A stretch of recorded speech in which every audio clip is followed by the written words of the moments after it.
So I'm going to talk about 4 different ways where we can create more speed in your swing. The first way to do this, and you'll notice it with long drivers, is the farther I can bring my hands back, the more speed I can create. The farther the distance I have, the more speed I can create into the golf ball. So if you want to have a little bit more distance, reach for that 5, 6, 7 more yards on a tee shot, just reach back a little bit farther and let it go.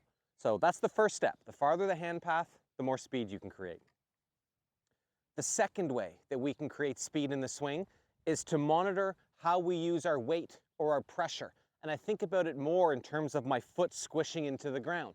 I want to feel as though that I can get all of that squish off my front foot early into the backswing, and I want to feel that I can get all the squish off my back foot early in the downswing.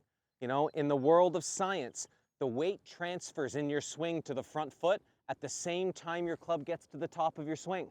So trying to feel those squishes in your feet can help add 5 or 10 more yards to your swing.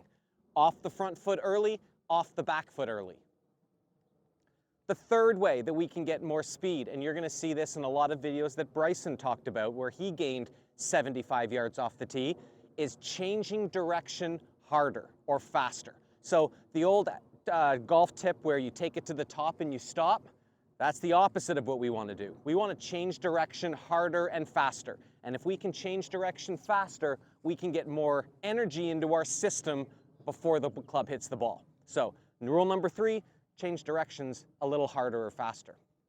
And rule number 4, this is the last one. This pumps all the energy into the golf club, and it works a little bit more on the brakes than the gas pedals. So we think in golf to create speed, we need all of this speed constantly and continually. But we need to have a braking system to send speed out. Think of it like a whip. If I'm holding the handle of a whip, I have to stop the handle to make the outside snap. And so for this 4th key to more distance, I want you to try to feel as though that you can swing the club and stop your arms at the ball.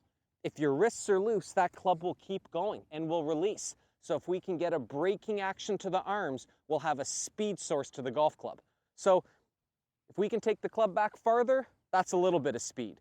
If you can feel like you get off the front foot early and then off the back foot early, 2nd amount of speed. Change directions harder, 3rd amount of speed. And if you can feel like you let this club release and you slow the arms down and let the hands get the club to keep going this way, you have 4 different ways to hit the ball farther.